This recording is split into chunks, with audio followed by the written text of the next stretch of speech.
আমি আব্দুল কালামের মতন সত্য কথা বলতে চাই।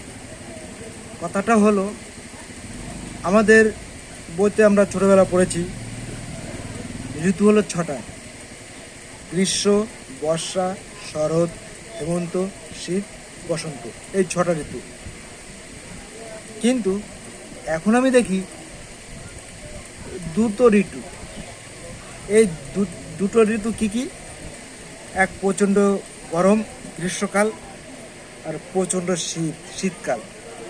আর বাকি চারটে হাওয়া হয়ে গেছে। বাকি চারটে ওই গ্রীষ্মকালে দুটো চলে গেছে, আর শীতকালে দুটো চলে গেছে। খালি দুটো দুটো চলে গেলে থাকলো দুটো: গ্রীষ্মকাল আর শীতকাল। শীতকালেও বর্ষা হয় আর গ্রীষ্মকালেও বর্ষা হয়, সেটা কোনো ব্যাপার না।